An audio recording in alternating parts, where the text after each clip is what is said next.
Yesterday, Pat Ragazzo tweeted out that the Mets and Cubs have been discussing a potential trade package that would send Willson Contreras and David Robertson to New York for multiple prospects, neither of them named Alvarez and Beatty. Now, Willson Contreras, I think everybody can see as a piece that can go on a World Series caliber team. Now, given the Mets' current situation at the catching position, it definitely can raise some eyebrows. But not only do the Mets have interest in doing this trade, this is a major need for the New York Mets. We're going to tell you why the Mets need to acquire Willson Contreras.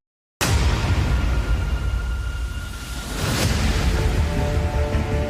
3-2, Vader swings and misses, strike three. He struck him out. 5 Met pitchers combined for the second no-hitter in New York Mets history.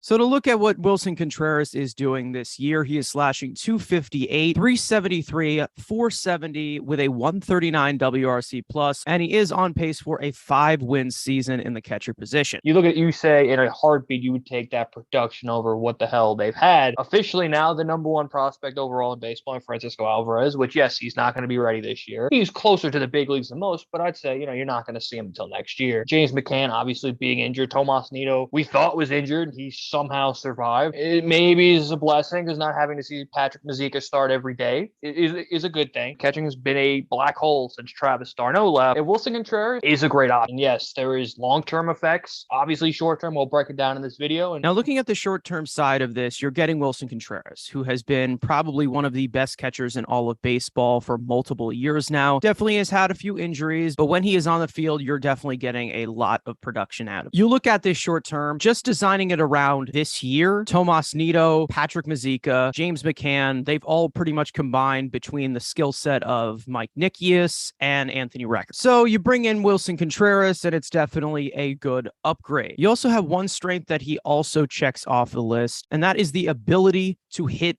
left-handed pitching. This has been a problem for the Mets all year. It was a problem last year as well. It definitely becomes less of a crapshoot against a left-handed pitcher when you add Contreras into that lineup. He's not contractually obligated to bring him back. Is he the greatest defensively? No. Do I love bringing that catcher midseason to learn an entire pitching staff? No. But Epler has said, and I think even Buck has said, this isn't a bunch of pups in this rotation. You're talking vet. No, they know what to do. But you also do love his offensive capabilities and for his career, murdering left-handed pitching, which if you don't want to have him behind the plate, and if you don't go out another bat, could be the left-handed platoon with Vogelbach. Let's say it's lefty, Vogelbach at DH. Very good lefty killing bat. I think if I'm the Mets, this should be a priority because if you bring him in, they'll leave you the ability to go at a DH if you want. And we do talk about this being a 1-year rental. Then we go into another point where you're like, okay, what if it's not? Let's say Contreras comes in, hits well, and they have interest in bringing him back. Now, from the gate, I know a lot of Mets fans would say that, nope, we got Francisco Alvarez. He's going to be our catcher. Well, you're forgetting that the DH position is available. And both of these guys have that explosiveness to play each position and flip-flop. Now, I understand that maybe Willson Contreras would not want to be a part-time catcher. You also look at it, he's 30 years old. He's had a lot of injuries, and this is actually nothing new. The Cubs have pretty much had him be a flip-flop between catcher and DH for quite a while sometime, mainly because of his injury history. Now, there's also a benefit for Francisco Alvarez as well,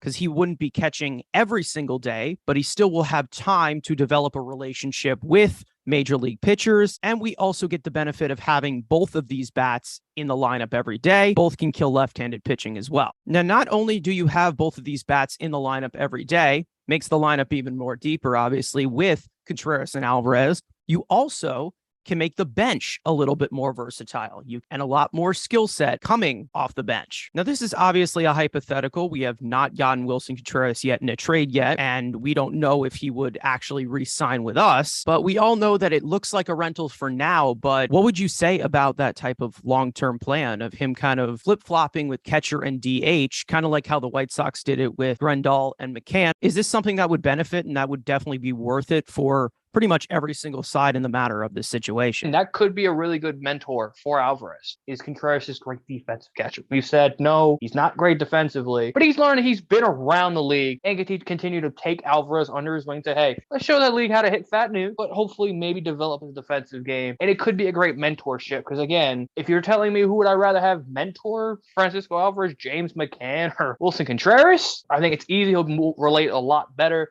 to Contreras. I think that's the better fit for the Mets if they wanted to. But yes, I could just see this as a rental. But like you said, there's a possibility if he comes in and plays like Javi did and, lights the world on fire and he's a big part of this team going and potentially going deep into the postseason, why not? Again, yes, there's a lot of good free agents on this team already. You're adding another one. Again, it is something to think about. I think they'll see this as a straight rental, barring this guy comes in and hits like Mike Piazza and leads us to a ring. Would be a very unique offensive first platoon. He's probably not on the best fold of getting better defensively, but he has gotten better as his career has gone on. I would say he came into the league as a well below average catcher, and now he's definitely a average to above average on his best days. Again, he is 30 years old, and that's something that he does need to think about if he wants to kind of have Alvarez on the side of him. Because remember, Alvarez is only 20 years old. He's not going to just come into the major leagues and completely own it and be the best player in the league and Juan Soto by night. It still took Juan Soto to be one of those premier players in the league and get to that top 5, top 10 status that he's at right now. Now, if they were to bring a guy like Willson Contreras back, it's obviously going to be like a 3 or 4 year deal. You obviously would have to put some options in there because of the future that they have wrapped around Alvarez, but it's definitely a thought considering how we've seen the dynamic of this lineup,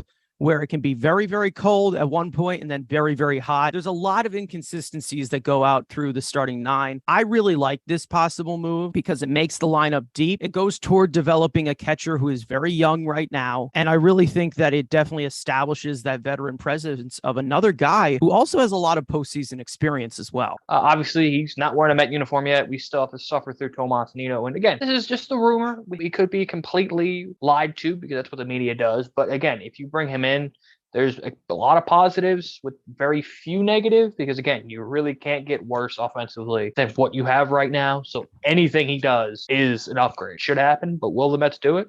We'll see. I think the initial thought with possibly bringing in Willson Contreras is, I don't like this catcher. Let's get a new catcher. That kind of thought of, GM mode on video games and stuff like that.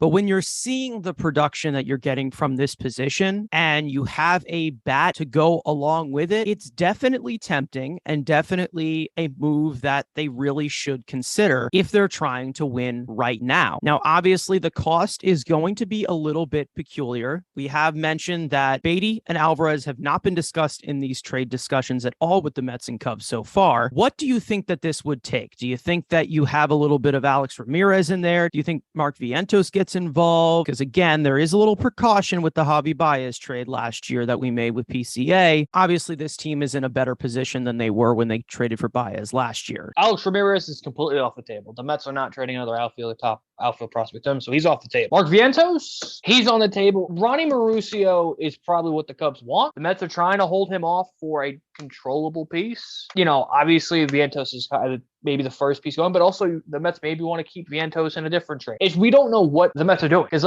every day it seems they're interested in a new pathway. We don't know. There hasn't been a concrete, they're dipping their toe in everything. So I could say, hey, I think of Vientos with Dominic Hamill, JD Davis, or the Cubs like Dom Smith. So let's say it's Dom Smith, Mark Vientos, and Dominic Hamill could get it done. But also, I don't know if hey, they might want him now. That could be a good recent starting point. Vientos, Smith, Hamill, maybe if they want to throw in a Khalil Lee just to get it, a lesser grade outfield prospect, whatever. That be kind of the starting point. But also, if we don't know if they even want to get this done. We know they want David Roberts. We know that. They're going to ask for Mauricio. I think that's no. Mauricio only goes in a trade for somebody bigger, and who that would be, who knows? But I think Vientos is movable, and I think that would be the piece that the Mets, the big prospect piece the Mets would give up. Now, I do want to shift to a little bit of fantasy. Now, let's say that the Mets have intent of keeping Willson Contreras. James McCann, the contracts, 2 more years after this year, backloaded. There is a contract that the Cubs have belonging to Jason Hayward. How much of a possibility? And I'm not even gonna let you finish. No, you're gonna take on 25 million. What's the exact number of the last team? No, you take on Jason Hayward, and they take on the full-on McCann contract, and you pay let's say 80%. Jason Hayward, I know, has been rough recently, but if they're planning on bringing back Contreras, and again, we don't even know because they haven't even gotten him yet, but all I can say is that could you get James McCann in that trade? It makes sense, right? It makes sense. Not for the Mets, and I say it in this way. They've got too many damn free. Yes, it's 20 million, 22 next year for Hayward. But James McCann sucks. Will you let me speak? Do you like Brandon Nimmo? Do you like Brandon? You like watching Brandon Nimmo play for the Mets? He smells. You like watching Edwin Diaz play for the Mets? The Mets need to keep as much flexibility at cap number. Yes, you get out of the contract early, but the Mets need a cap space now. And yes, Hayward comes out after next season. It's an idea. Who cares about money? Who cares about money at this point? He stinks. If the Mets weren't, he isn't good at anything. He's not talented. Stop pushing your agenda. He's not good at it. There's no agenda. You see it right in front of you. He stinks. The Mets need as much money as they possibly can, and taking on another Robinson Cano contract is not the way to do it. Yes, you get out of the McCann quicker.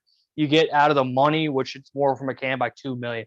The Mets, you just want him off the team. You need me. Okay, he needs to go. All right, it's over. We're also thinking about the resurgence bandwagon of Jason Hayward, okay? This guy is a first ballot Hall of Famer, right? He's in his early 30s, and he's not as old as people think. He's been hurt, but when he comes back, I mean, this guy, you're looking at an MVP caliber player that you're bringing in here. I like you, McChicken. I want you to do. I'm not like this negative Nancy here cheering against you. I want you to succeed. You're not that good, but you're part of the team. And as long as you're on the roster, you might suck. I've seen some terrible Mets catchers: Omir Santos, Josh Tolley, Anthony Recker. You're okay. Again, you're garbage. Don't get me wrong. Listen, McChicken is not Chick-fil-A. It has nothing to do with Chick-fil-A. I understand that's something that you think is good, but it's not good. It has nothing to do with Chick-fil-A. Listen, I support him because he's on my team. No, you don't. I want him to succeed, but he sucks.